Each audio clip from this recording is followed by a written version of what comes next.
All righty, gang. Welcome.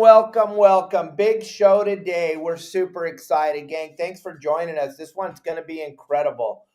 We have a phenomenal guest joining us today, and I am super fired up about it. But before we get going, remember I promised you one lucky person that downloaded my app, to download it, the QR code's right up there on the top left-hand side of the screen.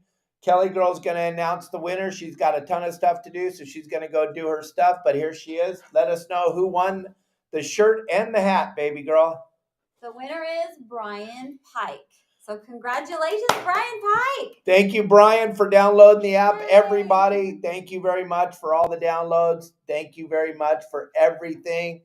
If you haven't downloaded the app yet, do so. It's incredible. The people that have it on their phone right now are absolutely crushing it out there fishing. So that's enough about the app, enough about all that.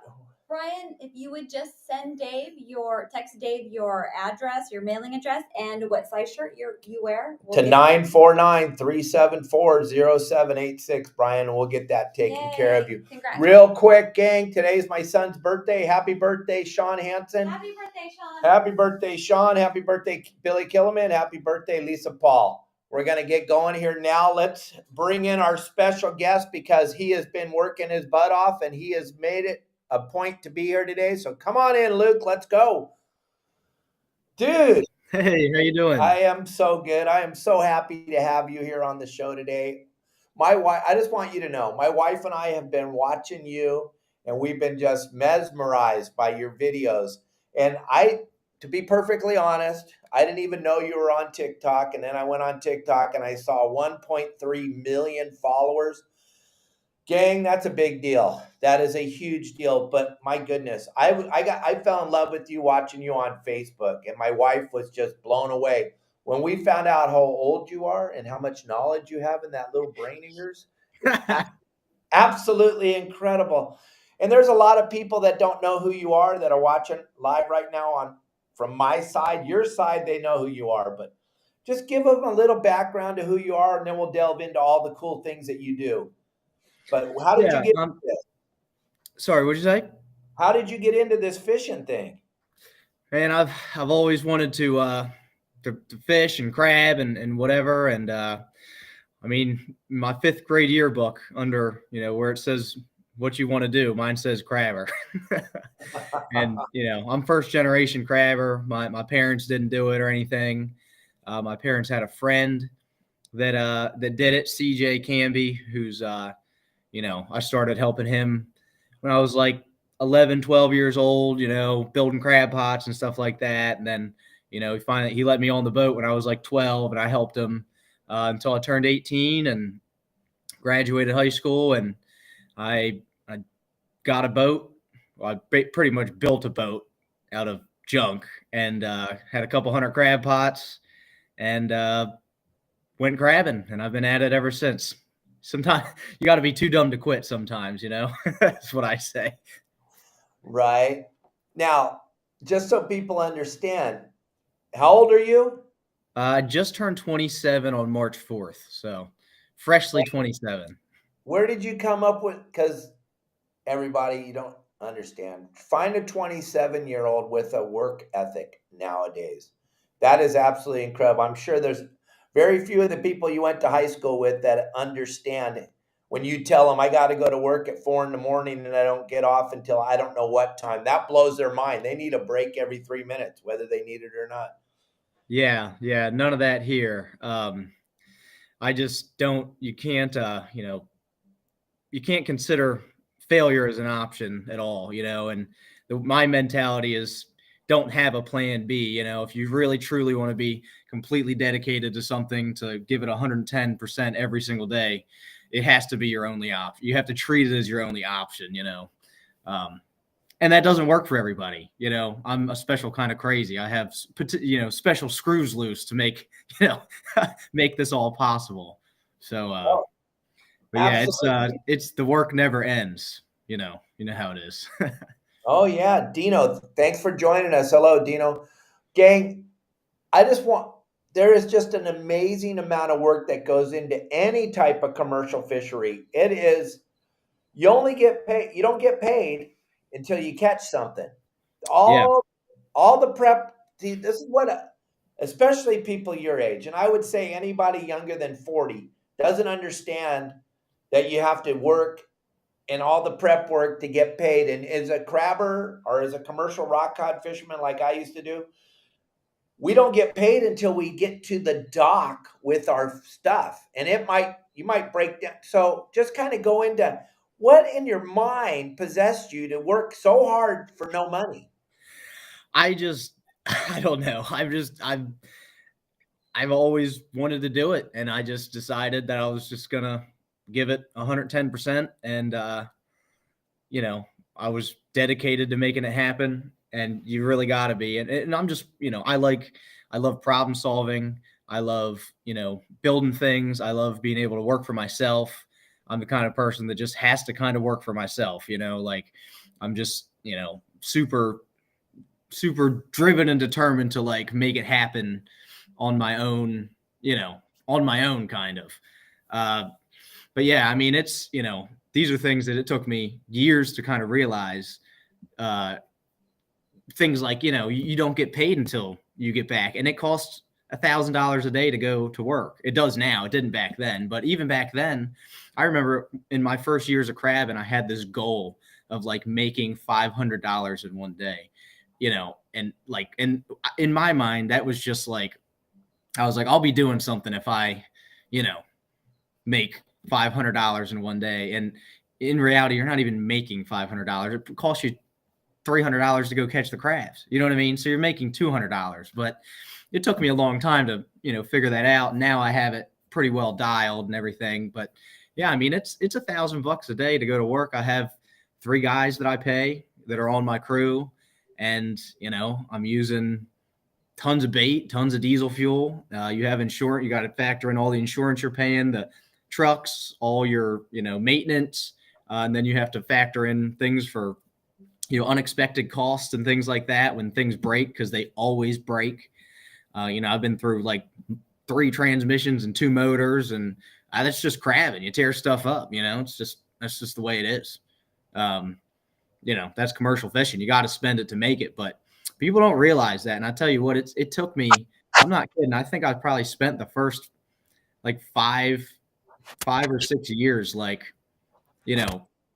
just working to work again the next day, trying to figure out everything. And I'm one of those people that like, you can't tell me how to do it. I have to go figure it out and try it the way I think it's supposed to be done, and screw it up probably 3 or 4 times before I learn my lesson. But, that's just the way some people are, Oh, I understand like no one else can understand except for a few guys that have been in the commercial thing. The thing that caught my eye the best is with one of your videos, that it's the one that got me, was most people don't know where their food comes from. Mm-hmm. They don't know how that food got to their plate. They don't know where it came from. And you have a gentleman, and I'll let you introduce him, as Elliot throws his, and yeah, Kevin, for absolutely, it cost a lot for sure. But this gentleman catching oysters, which is one of my very most favorite foods, and the work that goes in, and this young man, he's not young by any stretch of the imagination, but what a hard-working man, and what a great deal you did with him to show us where our food comes from. So let's delve into this video for a minute. You explain this guy, because this guy's incredible.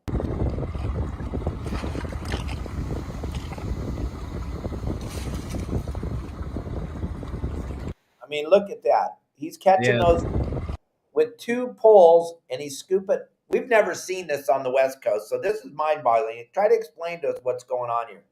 Yeah, so that's Mr. Lewis Carter, and I believe he's 76 years old now, but he is oyster hand tonging, we call it. There's a lot of different ways to catch oysters here in the Chesapeake Bay, but this is by far the oldest. This is like commercial fishing grassroots, like they've been doing that. Like they said, the Indians were catching oysters with makeshift, like hand tongs.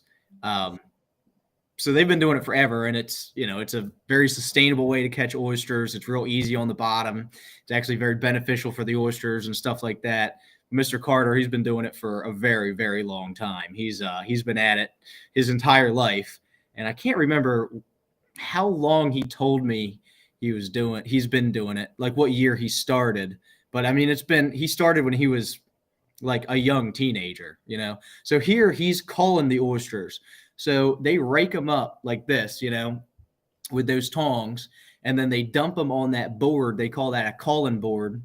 And then he's culling oysters, C-U-L-L. So he's going through the pile of oysters, and he's knocking off any shells that aren't oysters.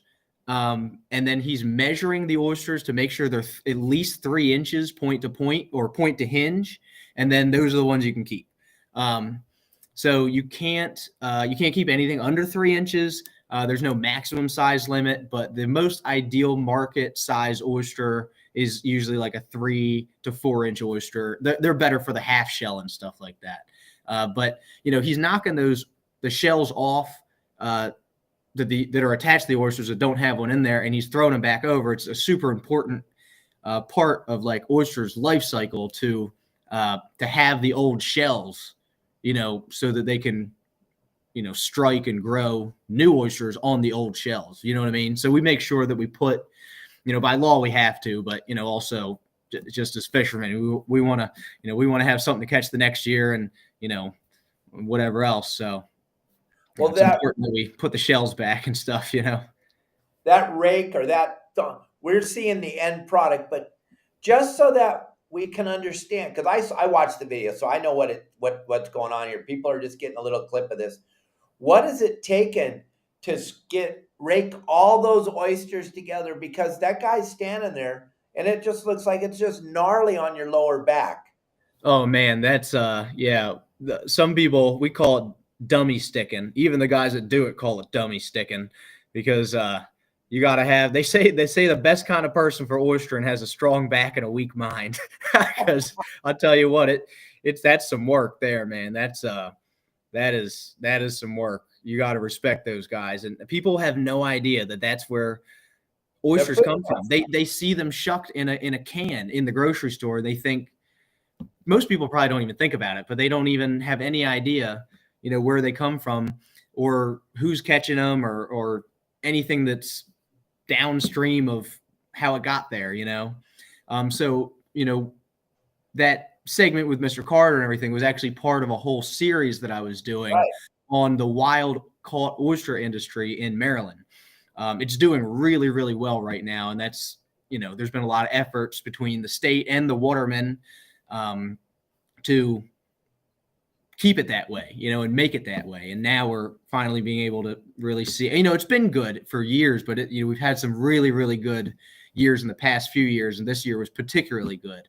So I did a series where I went and I showed every method of catching wild oysters in Maryland, and then, how it works and kind of like the machinery, because a lot of the stuff they use is very homemade, like it's all stuff made out of necessity. You'll find that a lot in commercial fishing, especially in small communities like this. And I also, was trying to connect the people to the product. You know what I mean? So I'm telling the story of, the people and how they catch it, and kind of a way you can become part of that story is to go buy, their product. You know what I mean? Oh yeah. Well, that's what caught Kelly and I. We were watching you, and the way you described it, and I have another really good friend, Tommy Gomes, who's the fishmonger, and he has a TV show out here on the West Coast. But it's all about USA caught seafood. That's right. People always go, "Oh my gosh, I'd rather get those shrimp right there that are like 25 cents a pound instead of the shrimp that are $6 or $8 a pound." Same with the oysters. Mm-hmm. They don't understand what it takes to get these oysters, and these farm raised ones that come from overseas and stuff. They are not those. They don't taste right. They don't taste good.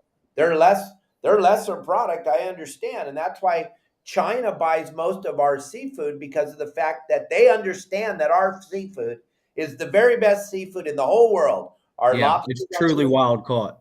yeah, our lobsters are the best, our crabs are the best, our shrimp are the best, and our oysters are the very best. But the American people don't understand that. They just look at the cost, except for people on the inside like yourself and I. So try to explain that to everybody too, because I thought this was super important how you explained it.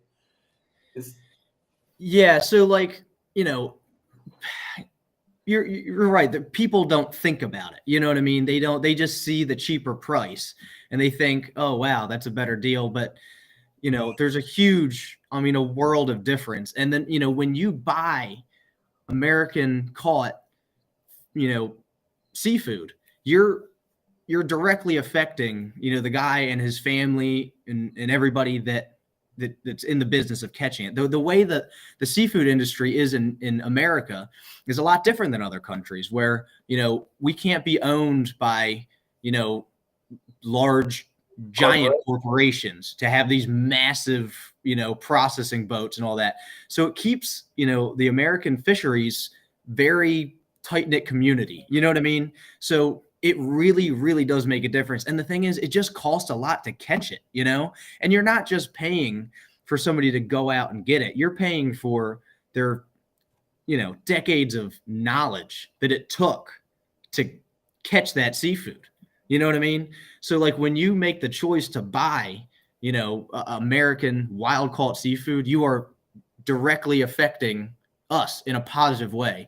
And it's hard. I get it. It's hard to spend the extra couple dollars, but I tell you what, if you only knew, how much better the seafood was and how beneficial it is to these people and their families. That's what I'm trying to do with the social media is like, I'm trying to bridge the gap here. You know what I mean? I'm trying to like associate people and their stories with buying US seafood,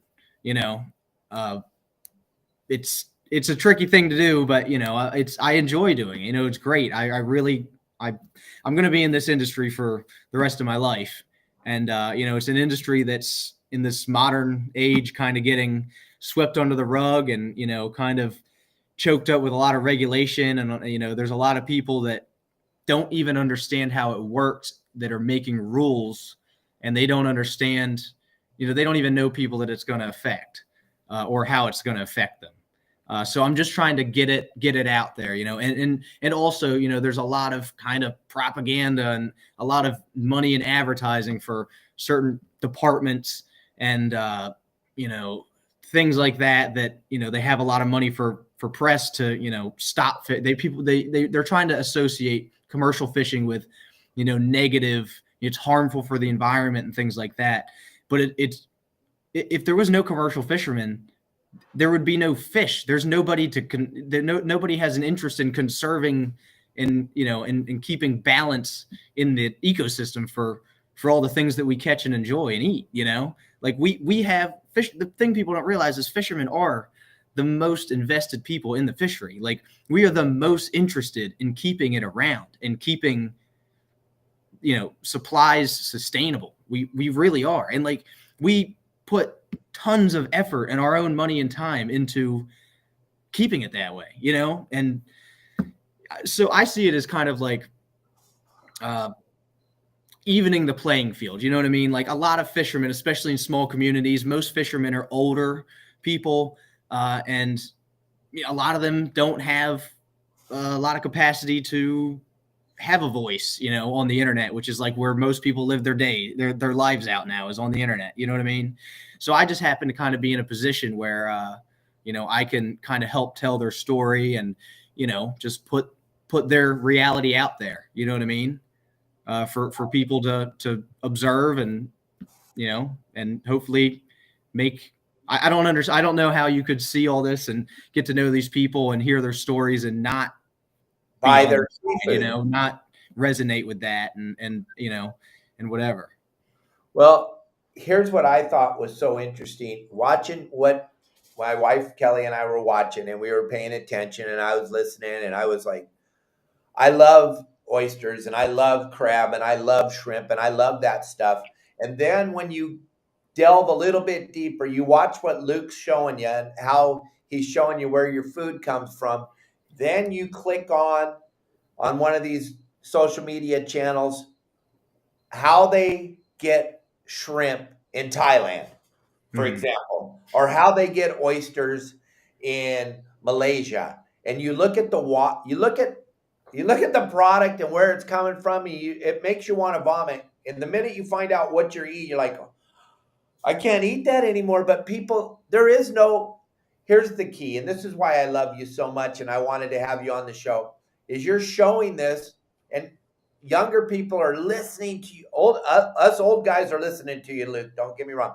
But now younger people are seeing where their food comes from. And the number one thing that the United States government wants to do is close down our fisheries across the United States. Everywhere, everybody, you, me, everything needs to be closed.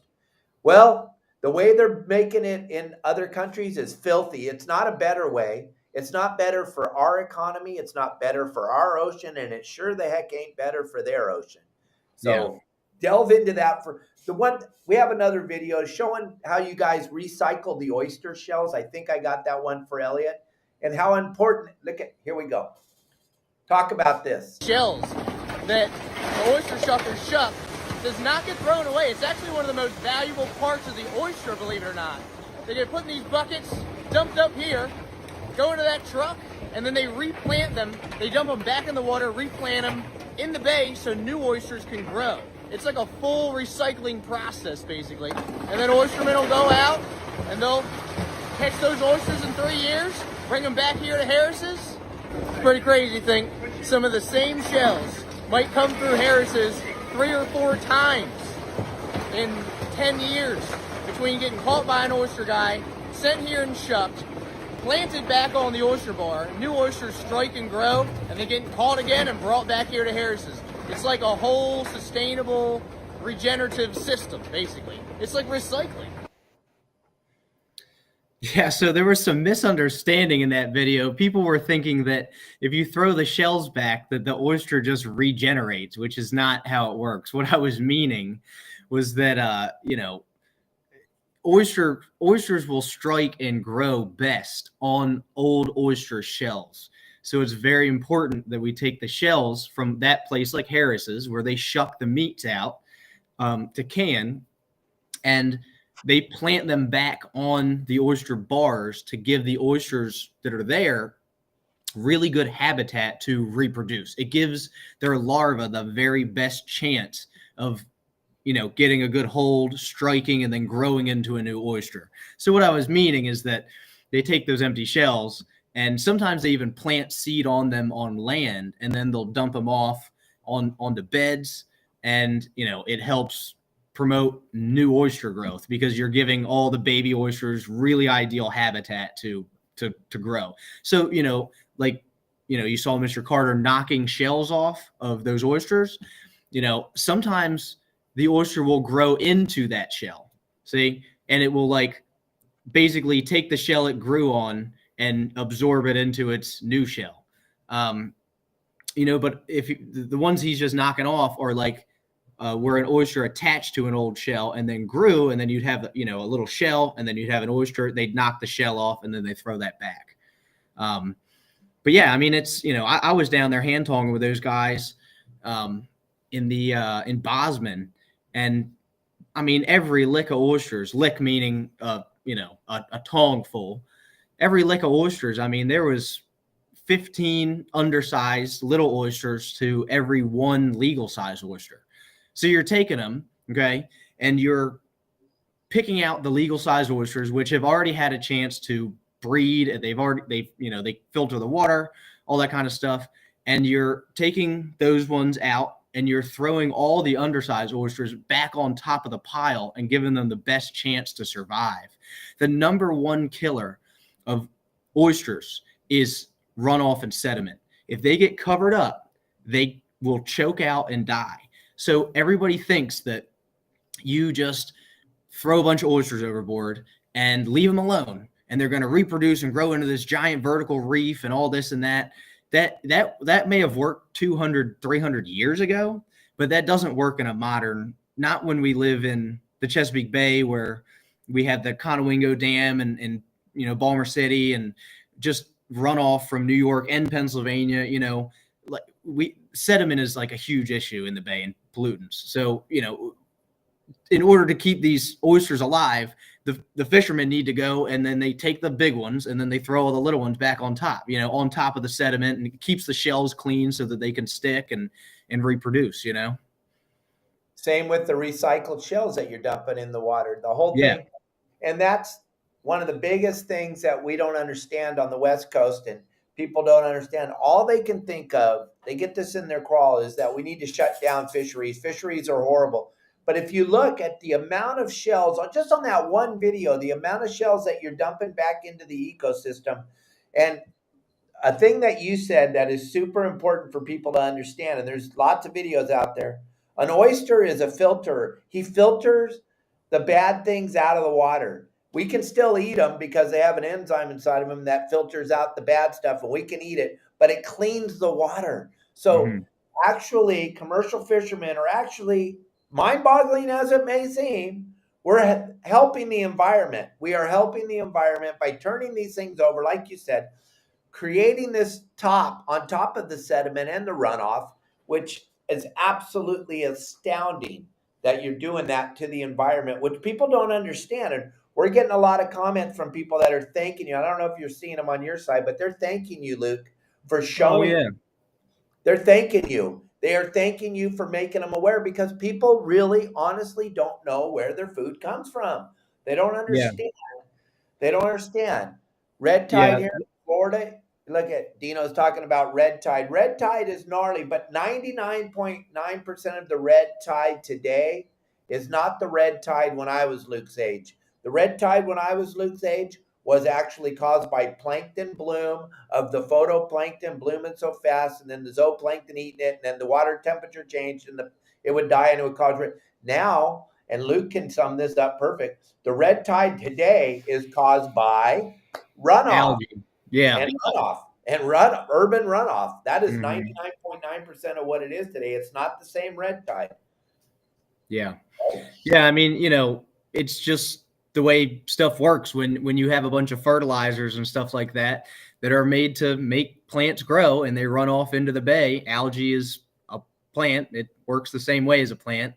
It eats that up, and it blooms. We have an algae bloom, and then it's actually when the algae dies, the decomposition of the algae is what sucks all the oxygen out of the water, and then it sinks to the bottom, and then all the critters have to scatter. And the oysters can't. An oyster can't get away. You know what I mean? A crab can get away. An oyster can't get away. So yeah, he got Marley's attention. He stuck his head out. He's all, guys, they're helping the planet. He stuck his head out. That's right. That's right. Yeah. I mean, we're living in a different time. And so you can't just, oysters are a finicky critter anyway. It's not going to, people think just dumping them over and leaving them is going to do something. And it's just not. They require us to help them along, they didn't ask to be living in this. All these people living in the watershed ain't natural. You know what I mean? So we have to do our part to be able to promote growth, Yeah, and help this whole thing along. And if it's not for us, if they get their wish and if they abolish all of us fishermen, then that's going to be the end of the ocean. Let's just be honest. We are the people that are most interested in keeping all of these animals alive. And that's part of what I'm trying to do with all my social media and everything, is to change people's perspective of a fisherman. You know what I mean? So we're not out there to just take and take and take. The modern fisherman has an interest in conservation, and understanding the animal and its life cycle. We have to, and we have to understand conservation and seasons and limits and all that kind of stuff. And it's just the way it is, you know what I mean? And so I don't know. It's what I'm trying to do is connect people through stories. Everybody loves stories, right? You watch a movie because it's a story. You watch TV because it's a story. I'm trying to tell the stories of myself, and along the way, the stories of all these people that have seen these fisheries in the bay through all these different changes and put their perspective out there, you know? Absolutely. Now, we spent a bunch of time talking about oysters, but you are right now fully engaged in crab fishing. And you had something you were telling me about yesterday where you guys went out there and tried to clean up the bay of Yeah. lost crab. Talk about that for a minute. I think this will be interesting. Yeah, so I'm a crab fisherman. I crab pot here in the Chesapeake Bay, in the Upper Bay. But, you know, like right now, it's the off season. Our season doesn't start till April. So we're doing a program right now called Ghost Pot Recovery, where we are cleaning up a section of, right now we're in Middle River, which is a river in the Upper Bay, north of Baltimore City. And we're dragging hooks across the bottom, and we're picking up garbage and old crab pots and, you know, all that kind of stuff. So basically we take our boats out. It's me and 14 other guys, and we all have a crew member. And like, I built a whole rig, a whole dredge rig and everything that I put on my boat. You could see the video of me building it and everything, but we go out and we work certain areas. We pick up the gear, we record the gear. You know, so we have record of everything. You know, we have zones that we're working in so we can keep track of everything. And then we bring it in, we crush it up, throw it in a dumpster.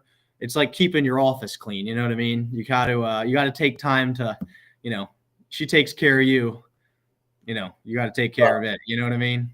Well, that's what I wanted everyone to hear, because here we are again, the scummy fishermen that ruined the planet. Look at what you're doing. You're out there cleaning up your backyard. You're cleaning up your office. Right. And nobody else they couldn't get anybody else to go do that. If they would, it would be some crazy, overcomplicated, super not effective government kind of contract that would cost millions of dollars and never get done. And they would probably ruin everything and pollute way more than, you know, and actually pick anything up. So they got the people that know the area, you know what I mean? We know how to build stuff and whatever. And, you know, we go out and we're cleaning up our office. You know what I mean? Yeah. And you know how important it is, because like you said, that's your off. That's where you work every day. You know how important it is to get all that crap out of the water so that your crabs can live the life that they need to live so that they can help feed the American people, right? That's right. That's right. That's and then okay, so we watch Deadliest Catch. We know the king crab. We know the this crab and that crab on there, the Apelio crab and the snow crab. What kind of crabs are you catching, Luke, back there? They are Chesapeake blue crabs. Well, we call them Chesapeake blue crabs, but every time I refer to them as Chesapeake blue crabs, people are quick to remind me that they have them in other parts of the country, which is true. It's Calanectus sapidus is the official name, the beautiful swimmer. But yeah, I catch blue crabs commercially in the upper Chesapeake Bay. I crab pot. We fish about 500 crab pots a day, and you know, we're one with the crab. You know what I mean? We know their life cycle. It's a migratory species. So we start a little lower in the bay, and then as the crabs go through their life cycle, we'll kind of move up the bay a little bit and then back down the bay. So, you know, I know way more, and I'm way more invested in these animals than any conservationist, any animal rights activist ever will be. I have a more of a understanding and respect and interest in these animals than anybody else. I promise. Anybody that's trying to stop me from catching them, I promise. Oh, absolutely. Most of those people that are trying to stop us from doing our and bottom line, when you were talking about how you got into this and why you work for free or why you do all the prep work and everything, it's because you have the same passion that we have as a sport fisherman, and our whole life revolves around fishing in the ocean and everything about it. It's because we have a passion for it. There's no happier. I watch you, man. When you're on the water on your boat, you are as happy as you could possibly be. There is no happier. That face that you have when you're driving your boat going fishing, that's the face. That's our face. That's all of us in the industries. Our face, that passion lives so deep inside of us. You can't get rid of that passion. I don't care how much government regulation you want to put on it. You cannot get through our passion. Yeah, it's more than a job to all of us. And that's what people don't understand. People think, you know, they see, that we're struggling because seafood prices are down or a cost is up or something. And the people say, well, just go do something else. But it just doesn't work like that. And you can understand that, right? Like Oh my it's God. part of who you are. It's like, that separates the real people from the people that, the weekenders and whatever. It's like, it's our only option. We don't see, none of us consider a second option. It's a lifestyle. It's more than a job. It's a lifestyle. And any fisherman would tell you that. And any fisherman's wife would tell you that as well. That there's no, you got to find a, special kind of person to be able to put up with the lifestyle of a fisherman, and it's not this romanticized, thing that some, industries and people and whatever want us to. It's not what they try to sell you at the tourist shop. You know what I mean? It's not this romanticized lifestyle of this humble fisherman that goes and just catches just enough to feed himself. And, he's supposed to be poor and dumb and whatever, like that's not a modern fisherman. You know what I mean? We got to change the stereotype a little bit. You know what I mean? It's a very important, oh yeah, Matt there. He works on the boat with me. He's one of my deckhands, actually. I was just with him. The guy that commented there. Yeah, it's in our blood, buddy. You're right. It lives inside of us. There's no way around it. Yeah. But really, the most special thing about all this, though, for me, watching you and watching what you do, is how you explain it in such a way that people can understand how hard it is to do what you're not just showing up in your flip-flop shorts and a t-shirt and drinking a beer and going out fishing like they try to portray all of us as beer guzzling fishermen. Oh, the fishermen, they just rape the ocean. No, it's you show all. What I love about you, Luke, is you show all the prep, all the stuff that's not glamorous, all the stuff that's not real cool. You didn't pull the trap up and have 50 blue crabs in there. You show us how you built the trap. You show us how you stack the rope. You show us how you put the buoys together. You show all the stuff that shows people where their food comes from, which is unbelievable. And another thing that people need to understand, like you're saying, is when you say the cost of seafood is down, it's only down because foreign countries flood the market with market. Absolutely. They flood the market with their garbage product. And people go and they buy the garbage product because Luke's crab, I don't know what you sell it for, but let's just for fun. Let's say Luke's crab is $1 a pound. Dave, who lives in Malaysia, my crab is 25 cents a pound. People look and they don't understand. They see my crab for 25. They see yours they're going to go, I want the 25-cent crab.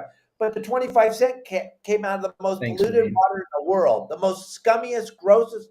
They've never even changed the water. They grow these in rice fields and stuff. It's just mind-boggling to me. Go into that. It really is crazy. If people had any idea, I mean, if people were to see those conditions here, it would make national news, and you would be shut down, put out of business in a heartbeat.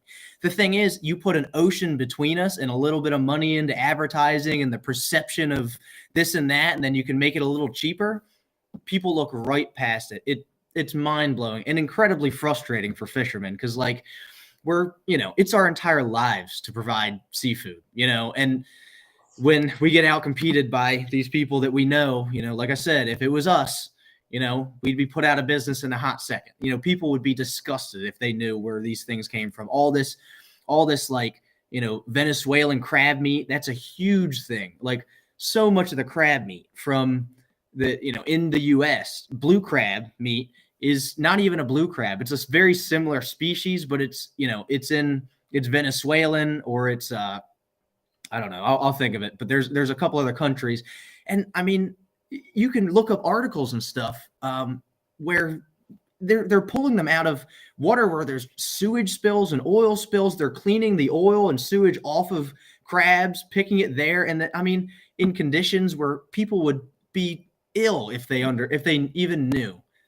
because there's no regulation against it over there, and they package it, pasteurize it, and send it over here, and people buy it in restaurants, buy it in bulk, and they mix it into crab cakes and whatever, and most of the world, somebody in like Ohio probably doesn't know isn't going to taste this and be like, oh, this is probably Venezuelan crab meat. That's all they know. You know what I mean? Right, exactly. Well, here's a perfect example Thanks, since we're Tim. on this subject is the tilapia. When I Yeah. grew up, they used the tilapia in all the sewer treatment plants to clean up the solid waste. And nobody ever in their wildest imagination would have thought someone would eat tilapia. There was no way you could have convinced me back when I was your age that someone would eat tilapia. Then Yeah. all of a sudden, 20 years ago, magic packaging with all kind of pretty fish on it and all this beautiful packaging of this poo-eating fish. That's what Yeah. they eat. Tilapia eats poo, and just like the crab that you're talking about, they live in the sewer plants and they Yeah. feed them solid human waste. That's what they eat. But they're only 25 cents a pound compared to Luke's crab. That's $1. And I'm just throwing a number out there. Luke's crab is $100 a pound, but whatever. That is why, America, that is why we're doing this show. That's why we're talking to Luke, and that's why we're going to talk to Tommy Gomes next week about how important it is to know where your seafood comes from. There is a reason why American seafood is bought up by China. There is a reason why American seafood is bought up by Japan, because our seafood is the very best seafood in the whole world. Yeah. There is nothing that compares to our seafood. That's why it costs more, because Yeah. other countries are starving to get our seafood. And they understand, like China, they understand there's nothing like the American seafood. There's nothing on the planet. They will pay $100 for a pound of our lobster. They will pay whatever $50 for a pound of your crab, because they understand. The American people, and I don't care, you said, oh, they live in Oklahoma. They could live on the beach in San Diego and they'll still buy that 25-cent crab meat instead of the dollar crab meat. Go ahead. What do you think? Man, I agree with you. It's honestly, our seafood in the US is proportionately incredibly cheap. It should be more money. We should get more money for the seafood that we do get. The reason we have to, the reason we have to price it the way we do is to stay competitive with these foreign markets. You know what I mean? So really, it's such a bigger picture, you know what I mean? And it's just going to take a lot to change this perception and understanding of seafood and where it comes from and the people that catch it, and how, that extra couple dollars you're going to spend goes so far, you know what I mean, to keeping U.S. families fed, and the money here and into our economy. You know what I mean? People don't get it. So like part of my whole thing is to, I'm trying to, connect people with stories and have people understand in an entertaining way that they want to understand, and it's the thing that one of the things I love is that probably I'd say 80% of the people that watch me at least have no idea what crabs are or any of this thing. They watch it because it's entertaining, but that's awesome. That means I'm not speaking to the people that have already heard it. You know what I mean? I'm speaking to so many more people that haven't heard it. And these are the kinds of people that are going to, they're going to, get older with me, and they're going to understand. They're going to, they're going to make that connection when they're in the grocery store,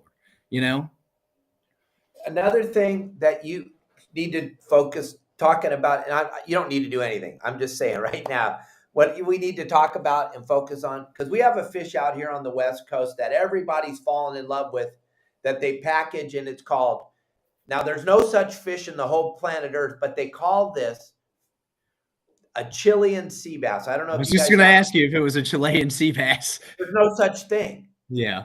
It is what the people on the planet need to understand. They are packaging this crap up so you'll buy it, but it's not, there's no such thing as a Chilean sea bass. I've had so many people fight me this argument, and I sat there at the table, I go, okay, pull one up, pull it up, Google it, pull one up, show me on Google Chilean sea bass and show me what a Chilean sea bass looks like. I want to see what color he is. I want to see what color his tail is. Same with the crab that you're talking about. They put and I'm sorry, I'm going to use a bad word, but they put a bull poop label on it. Mm-hmm. And that's the thing about seafood in America. They can call it whatever they want, and there's no regulations. it's Yeah. really, really hard for them to see the difference Oh, between thanks, Captain Boomies. there's to see that piece of crab meat came from Luke, came from the Chesapeake Bay, or see it that it came from Venezuela and it's not a blue crab, it's whatever. But they can pretend and they can Yeah. slap some baloney label on there, and it's not fair. Well, you know why people buy Chilean sea bass is because it's their perception of it. You know what I mean? It's what they connect. That what I'm trying to do is, use that same principle to connect people with real people. You know what I mean? It's just because it was marketed and it was, a lot of people saw it and they connect Chilean sea bass, which is this made up thing to whatever. You know what I mean? There's no reason we can't do it, but in the right ways. You know what I mean? We just got to educate people and inform people and get people to watch things that are, and I want it to be entertaining. It's not some boring, my channel isn't some boring, like thing. It's like, I try to package it so that everybody can, is entertained. You know what I mean? People want to watch it and you kind of learn something by accident. You know what I mean? And I'm kind of, the overall theme of this whole thing is, buying U.S. seafood. And, and people, I know a lot of people through my journeys of, they're invested in me and my story. And I'm sure it's made a difference in the way that they buy seafood and whatever. And, we're also a big struggle is just connecting people with it. People don't know what to believe because they're just so used to being lied to every day when they get on their phones. Every single, probably 90% of the things they see, they question. Nobody knows what to believe, So like you can see me like build the traps, make the ropes, experiment with things, completely fail because I try something. You know what I mean? It's real life. Like that's another thing. I'm not afraid to show failures. It's real life. Social media, everybody wants to have this tailored, perfect, beautiful, picture of what they're doing. And that's not real life. You can go watch me try crazy things I could think of and then have them completely fail. You know what I mean? But I don't know. It's all part of, this overall thing of trying to, promote the industry so that we all have jobs in the future. You know what I mean? Oh, absolutely. And what you do is you show the people that are behind the scenes, like Yeah. Mr. Carter. And when you go into those seafood processing plants in America and Chesapeake Bay, and you show the guys that are back there that have been doing it for 40, 50, 60 years, their house, their kids, everybody in there have all been affected by American seafood. And Yeah. it's criminal what they're allowed to do with the packaging from Malaysia and from Thailand and from Venezuela. It's absolutely criminal and people don't understand it. But what's really cool is they see guys like me, old men, they call us boomers, whatever they want to call us. We've been talking about it and they're like, oh, that guy's got he doesn't want me buying that stuff but then here comes Luke, this young kid who's articulate, who can share these things with them. And that's what got me. And that's why you got to be on my show, bro, because they hear me say it all the time. And they're like, oh, Dave, you don't know what you're talking about. We catch Chilean sea bass all the time. And I'm like, oh, well, I want to go to that magic place. I will take the Viking. We will drive the Viking down there and we will go catch these magic fish, the Chilean sea bass, that they only exist in your mind. And same with these crabs that are $1 or 25 cents a pound. Yeah. I mean, one of the things is, that I try to kind of promote is, or one of the other overall themes is like, if wild caught oysters was to go away in the Chesapeake Bay, somebody would be affected negatively.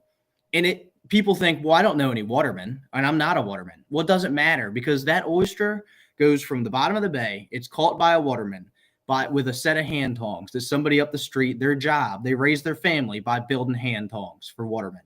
And they're in a boat that was built by a guy that feeds his family by building boats. And his engine was put in there. You understand what I'm saying.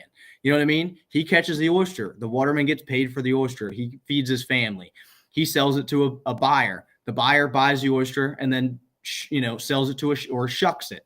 The buyer feeds his family, and all the people that work there feed their families. The guy that shucks the oyster, he feeds his family. The guy that scrapes them into a bucket and weighs them and packages them, he feeds his family. The guy that has no idea what an oyster even is, that drives the truck, that picks them up and drives them to the grocery store, feeds his family, You know what I mean? And then the person at the grocery store who works behind the seafood counter, hands it to him, feeds his family, and the person at the cash register checks it out, feeds their family. So that's the thing people don't understand. They see it as one thing.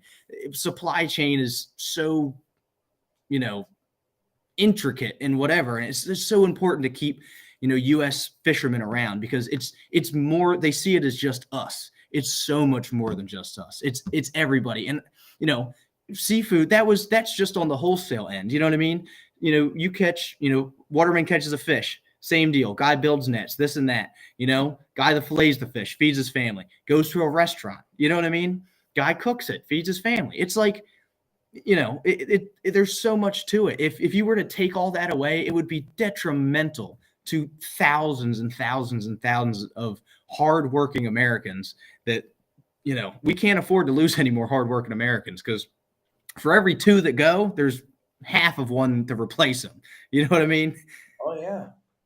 And the thing is, it's a lot of these fishermen, there's very, very, very few young fishermen, especially in my industry, because it's a really, really, really hard industry to get into, because there's so many, barriers, and you've really just got to work hard. And I'm not saying these people aren't hard workers, they're kids or anything, but why would you want to work all those hours and do all that physical labor and this and that, when you can just go to college and get a job, Right. Wouldn't that be nice if you go to college and get a job? But that's what we talked about in the I'm too dumb for that. But in the very beginning, that's what I talked about, is how in the heck can someone at 27 years of age, with this instant gratification world that we live in today, put out the effort and the long hours of absolutely not making a penny? Because you didn't make any money when you built your lobster, your crab pots. You didn't make any money when you put those ropes together. You didn't make any money when you but you had that passion, and you knew, like you said, I was just excited that there would maybe one day I made $500. I mean, Yeah. there's a lot of people that just logged on that don't understand. You're 27 years old, man. And Kelly and I tried to tell people that were going to watch the show, when you talk to Luke, it's like talking to an old soul. You get it. I get that a lot. You know the pain that we've all gone through for so long. And I live in Mexico right now, but I was born and raised in California. And there is a movement in California that is like no movement on the planet Earth to shut down anything to do with going outside. If you're going to be in the sun, and if you have a suntan like I do, it's dangerous. Don't go outside. It's dangerous. I'm enemy number one. Scary. Oh, I'm enemy number one in California. And then if I have a tan and I smile, that governor's going to wipe that smile off my face with the most unbelievable tax laws that you've ever seen in your life. But whole families, whole harbors are shut down in the great state of California because there's no more salmon fishery. There's no more crab fishery, or they open the crab for an hour, and all these things. And it's a giant movement. And when you were talking about the guy that drives the truck, what I used to always say is the donut shop in the morning. They made their living off of the fishermen forever. Yeah. That's gone. That donut shop no longer exists. Those people don't longer exist. They all had to move somewhere else. So much stuff wraps around the American seafood. Our economy in the great United States of America was built on the American seafood, and it's just a dying thing. And I'm so glad that there's a fresh voice, and you have the fresh voice, and you have a massive following. And I just wanted everybody that follows me, I don't have a following like you do. I have a little following for an old man, but they needed to see that there is somebody that's still going to fight for us, and still the younger generation that we're not the enemy. Yeah. I mean, I run into issues all the time getting, with people trying to shut me down on the internet, and I'm like the least polarizing person ever. I try to promote, keeping American jobs and people employed, and responsible, ethical, sustainable fishing practices. And I'm constantly getting, videos reported by people for this and that, that's just the internet, though. That's a whole disaster. But you know, you're right about, you know, like, here's an example. The lobster fishermen in Maine, I have some good friends up there, and I was up there lobster fishing with them, and they're in like a crisis right now because of this right whale thing, which is really just to get wind farms and this green energy that all, you know, in place. So they started all this propaganda that lobster fishermen kill right whales, which they've never had a reported right whale death ever, not one time ever. But Red Lobster, Disney, all stopped buying lobsters, and their price went from like $9 a pound, which you can make a living at, to like $2 and $3, which you can't even leave the dock for that much money. And it's all because it's not even real. It's just something made up by the media to get people to, and people buy into it. They believe whatever they want to believe. They believe whatever's easiest, and they believe whatever's going to make them feel the best about themselves with the least amount of effort. So they think, well, all I have to do is not buy lobsters, and I'm saving the planet by, you know, with wind energy. Well, wind energy is about the dirtiest energy there is, and we're having all these problems in oceans all up and down the East Coast because they're killing all these whales and dolphins and everything, trying to put in green energy. It's detrimental to the planet, but they're selling people on it. And at the top, there's some guy, you know, there's some people getting rich off of, you know, off of putting us out of business to go put in their wind farms. And the wind farms probably don't even offset the energy as near as much as they say they do, but it's the illusion. All they are is the illusion of, you know, a step in the right direction. And meanwhile, what the media is not picking up is the dead whales every other day and all the dead seafood that washes up with all this supersonic sounding they're using to survey the bottom. It's crazy. It's so nuts how it's right in front of our eyes. It's in reality. It is a part of, especially as fishermen, it is a part of our reality. And they look right past it, and they can still push this, you know, agenda. It's like, it's just crazy. I'm not trying to get canceled over this or anything. I'm just saying. No, like, I will. Let me talk for a minute, because I did a whole show 3 weeks ago all about this wind farm disaster, and they're going to push this crap over here on the California coast. And we have a giant population of gray whales, blue whales, and humpback whales that are going to get devastated by the. Now, see, I'm old enough that I grew up in the 60s and 70s when it was everything in the world was about save the whale. Now it's F the whale, clean up the green, which I can't even comprehend. One windmill on the planet that kills one whale is way too many whales to die. If you take one of those wind farm platforms that they put them on, the amount of energy that it would have to make to pay for itself, it would take 30 years for one of them to pay for itself, because you'd use a ton of petroleum products to build this windmill, the cables, the anchors, all the things that are used, all kill.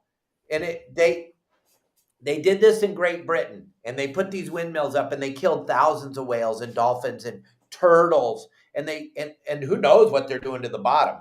But God forbid a fisherman kills a whale by accident or something, 1 in a million, which they, like in Maine, they haven't even. God forbid they do one. It would be plastered all over the news. Lobster prices would plummet, and we would be canceled.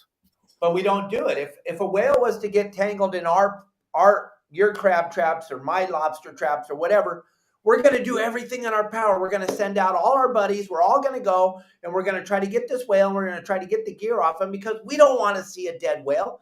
We have to drive by him every day. It hurts our heart. These people that are pushing this agenda, they've never even been on the water. They have no idea. They're killing whales wide open. And I talked about it on my show, how those of you on the East Coast should be just pissed because they shut down the lobster fishermen. Now on the West Coast, they shut down the crab fishermen, and they keep doing it over and over and over again, because a whale will get entangled and have a crab trap on him. But that's not what killed him, because we were able to get the crab trap off him, and everything lived, and everything was happily ever after. But then they just show the picture of the crab trap hanging off the whale for months and months and months. And they don't talk. They never show the picture of us all driving around, burning our own fuel and spending our own time, which I don't know, time's worth something to somebody, not me and Luke, because we grew up never making any money with our time.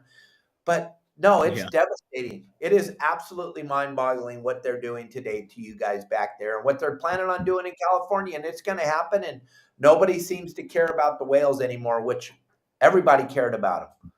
Yeah. Yeah. It's wild, man. It's wild that it's right in front of our eyes, and it's so hard to see, it's truly kind of it. I'm We had curious, Dave, how did you get your start in social media? People are always asking me how I got my start in social media, and mine was from this origami door thing, which is a particularly sore subject for me today because I'm right fighting now, I that battle know. on the internet.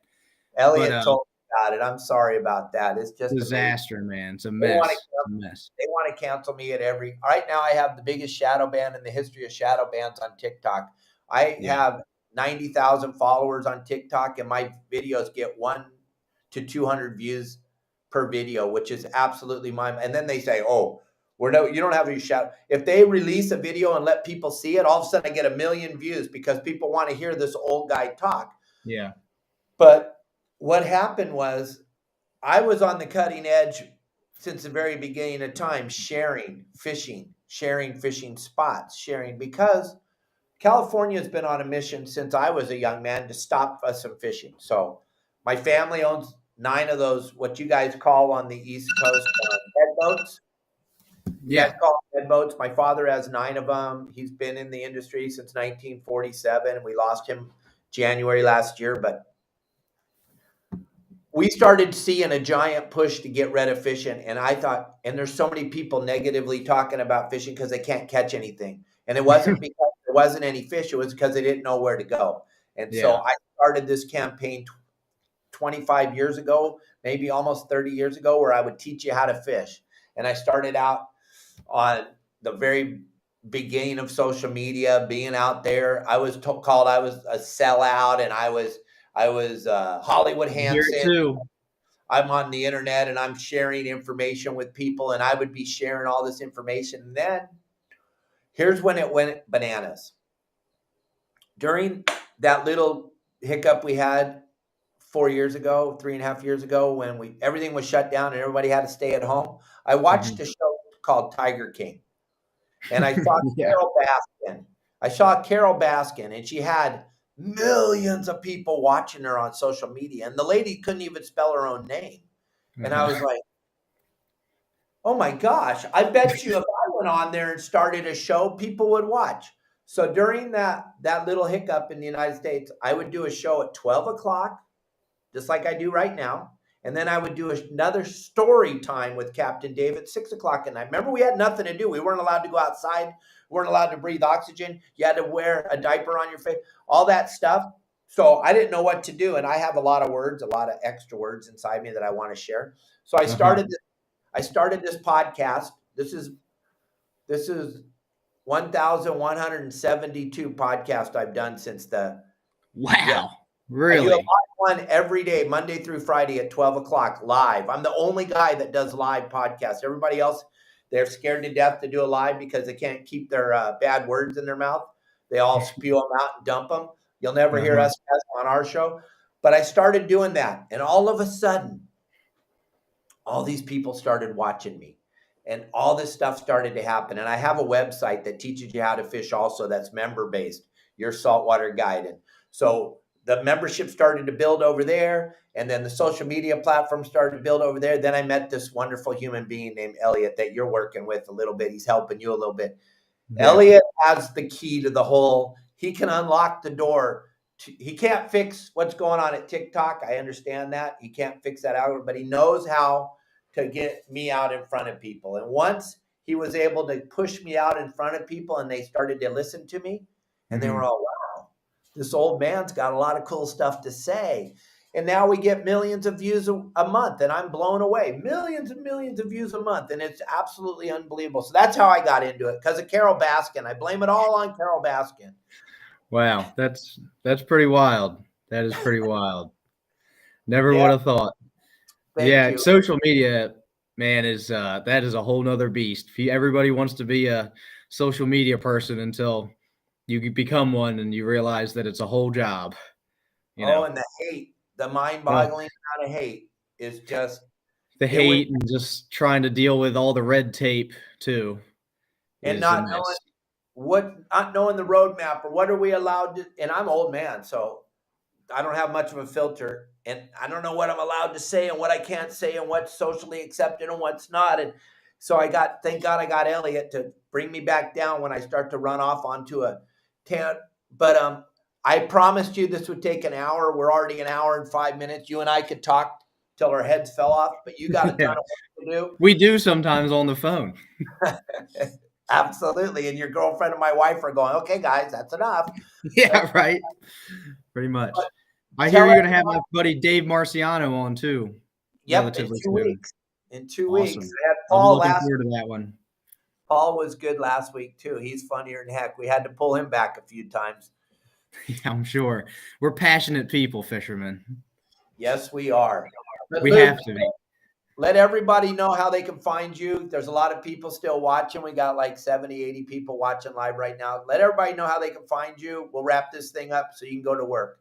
Yeah, well, so on Facebook, my business is Bodkin Point Seafood, BODKIN, and that's actually the site where the page where I sell all the crabs that I catch, and I even ship crabs steamed right to your door. During crabbing season, you can go in there and put an order in and pay, and you can have my actual crabs shipped right to your door. I also have, TikTok, that's FV, Southern Girl Fishing Vessel, Southern Girl, which is the name of my boat here. And, I do Instagram a lot. I'm having an issue right now. I just got banned on Instagram today. It's Luke_MCFAD.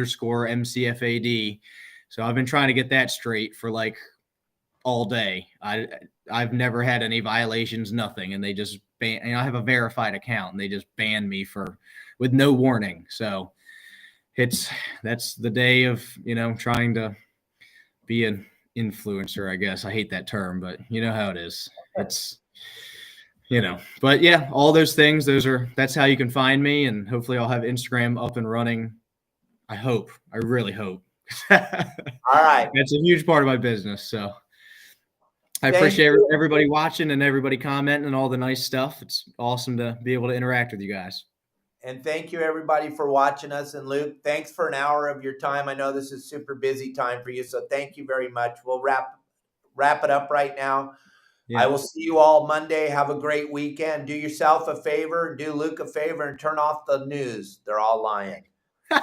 Thanks, Dave. Thanks for having me on. Bye, buddy.